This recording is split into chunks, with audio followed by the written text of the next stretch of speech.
اعوذ باللہ من الشیطان اللعین الرجیم بسم اللہ الرحمن الرحیم۔ میں کراچی سے علی احمد آپ کی خدمت میں اس وقت سورہ پارہ نمبر 8 کا ربع نمبر 2 کی تلاوت کر چکا ہوں۔ اب اس کا ترجمہ پیش کر رہا ہوں تاکہ آپ قرآن مجید کی آیات کو سامنے رکھتے ہوئے ان پر نظریں جماتے ہوئے اور ترجمہ سنیں تاکہ آپ کو سمجھ میں آئے کہ کس آیت کا کیا ترجمہ ہے۔ بسم اللہ الرحمن الرحیم۔ وہ خدا وہ ہے جس نے تختوں پر چڑھائے ہوئے بھی اور اس کے خلاف بھی ہر طرح کے باغات پیدا کیے ہیں اور کھجور اور زراعت پیدا کی ہے جس کے مزے مختلف ہیں، اور زیتون اور انار بھی پیدا کیے ہیں جن میں بعض آپس میں ایک دوسرے سے ملتے جلتے ہیں اور بعض مختلف ہیں۔ تم سب ان کے پھلوں کو جب وہ تیار ہو جائیں تو کھاؤ، اور جب کاٹنے کا دن آئے تو ان کا حق ادا کر دو۔ خبردار اسراف نہ کرنا کہ خدا اسراف کرنے والوں کو دوست نہیں رکھتا ہے۔ اور چوپاؤں میں بعض بوجھ اٹھانے والے اور بعض زمین سے لگ کر چلنے والے ہیں۔ تم سب خدا کے دیے ہوئے رزق کو کھاؤ اور شیطانی قدموں کی پیروی نہ کرو کہ شیطان تمہارا کھلا ہوا دشمن ہے۔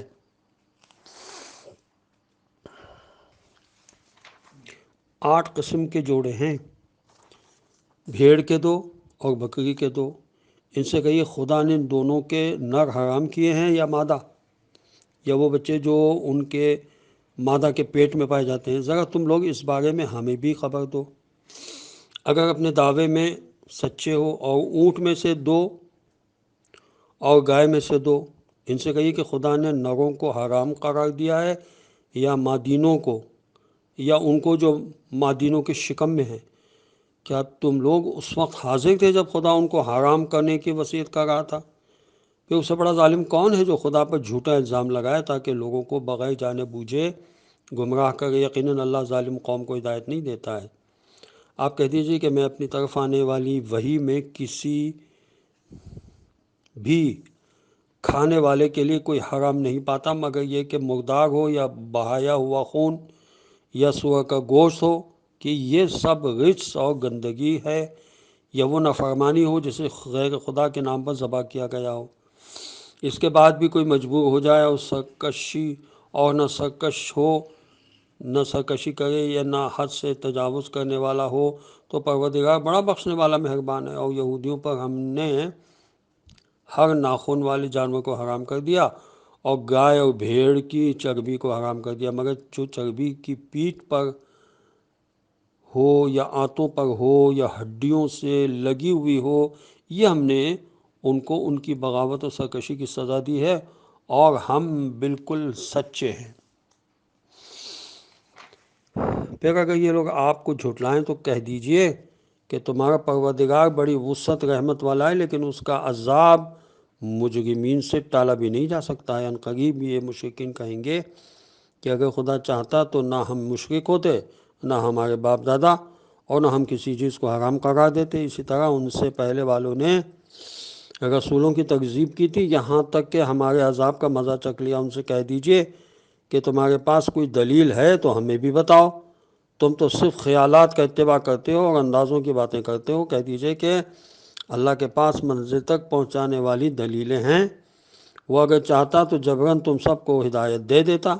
کہہ دیجئے کہ ذرا اپنے گواہوں کو تو لاؤ جو گواہی دیتے ہیں کہ خدا نے اس چیز کو حرام قرار دیا ہے۔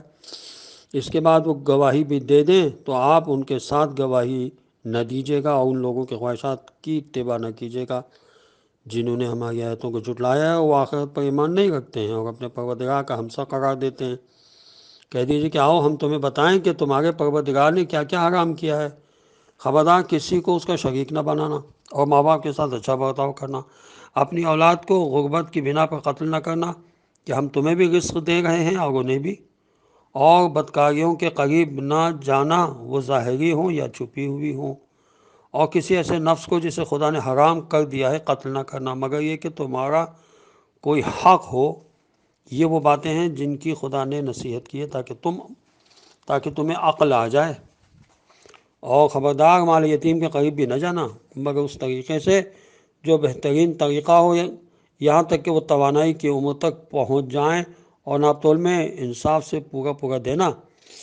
ہم کسی نفس کو اس کی وسعت سے زیادہ تکلیف نہیں دیتے، اور جب بات کرو تو انصاف کے ساتھ، چاہے اپنے اقربا ہی کے خلاف کیوں نہ ہو، عہد خدا کو پورا کرو کہ اس کی پروردگار نے راستوں کے پیچھے، کہ عہد خدا کو پورا کرو کہ اس کی پروردگار نے تمہیں وصیت کی ہے کہ شاید تم عبرت حاصل کر سکو، اور یہ ہمارا سیدھا راستہ ہے، اس کا اتباع کرو اور دوسرے راستوں کے پیچھے نہ جاؤ کہ راہ خدا سے الگ ہو جاؤ گے۔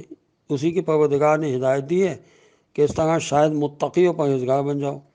اس کے بعد ہم نے موسیٰ علیہ السلام کو اچھی باتوں کی تکمیل کرنے والی کتاب دی، اور اس میں ہر شے کو تفصیل سے بیان کر دیا، اور اسے ہدایت اور رحمت قرار دے دیا کہ شاید یہ لوگ لقاء الہی پر ایمان لے آئیں گے۔ اور یہ کتاب جو ہم نے نازل کی ہے یہ بڑی بابرکت ہے، لہٰذا اس کا اتباع کرو اور تقوی اختیار کرو کہ شاید تم پر رحم کیا جائے۔ یہ نہ کہنے لگو کہ کتاب خدا تو ہم سے پہلے 2 جماعتوں پر نازل ہوئی تھی اور ہم اس کے پڑھنے والے اور ہم اس کے پڑھانے سے بے خبر تھے، یا یہ کہو کہ ہمارے اوپر بھی کتاب نازل ہوئی ہوتی تو ہم ان سے زیادہ ہدایت یافتہ ہوتے۔ تو اب تمہارے پروردگار کی طرف سے واضح دلیل اور ہدایت اور رحمت آ چکی ہے، پھر اس کے بعد اس سے بڑا ظالم کون ہوگا جو اللہ کی نشانیوں کو جھٹلائے اور ان سے اعراض کرے۔ ان قریب ہم اپنی نشانیوں سے اعراض کرنے والوں پر بدترین عذاب کریں گے کہ وہ ہماری آیتوں سے اعراض کرنے والے اور روکنے والے ہیں۔ یہ صرف اس بات کے منتظر ہیں کہ ان کے پاس ملائکہ آ جائیں یا خود پروردگار آ جائے یا اس کی بعض نشانیاں آ جائیں، تو جس دن اس کی بعض نشانیاں آ جائیں گی اس دن جو نفس پہلے سے ایمان نہیں لایا ہے یا اس نے ایمان لانے کے بعد کوئی بھلائی نہیں کی ہے، اس کے ایمان کا کوئی فائدہ نہ ہوگا۔ تو اب کہہ دیجئے کہ تم لوگ بھی انتظار کرو اور میں بھی انتظار کر رہا ہوں۔ جن لوگوں نے اپنے دین میں تفرقہ پیدا کیا اور ٹکڑے ٹکڑے ہو گئے، ان سے آپ کا کوئی تعلق نہیں ہے، ان کا معاملہ خدا کے حوالے ہے، پھر وہ انہیں ان کے اعمال کے بارے میں باخبر کرے گا۔ جو شخص بھی نیکی کرے گا اسے 10 گنا اجر ملے گا، اور جو برائی کرے گا اسے صرف اتنی ہی سزا ملے گی، اور کوئی ظلم نہ کیا جائے گا۔ آپ کہہ دیجئے کہ میرے پروردگار نے مجھے سیدھے راستے کی ہدایت دے دی ہے، جو ایک مضبوط دین اور باطل سے اعراض کرنے والے ابراہیم علیہ السلام کا مذہب ہے، اور وہ مشرکین میں سے ہرگز نہیں تھے۔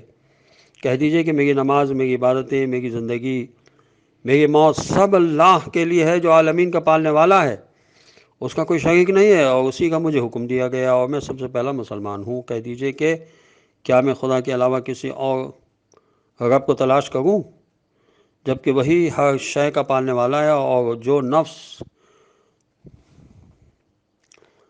جو کچھ کرے گا اس کا وبال اسی کے ذمہ ہوگا، اور کوئی نفس دوسرے کا بوجھ نہیں اٹھائے گا۔ اس کے بعد تم سب کی بازگشت تمہارے پروردگار کی طرف ہے، پھر وہ بتائے گا کہ تم کس چیز میں اختلاف کر گئے تھے۔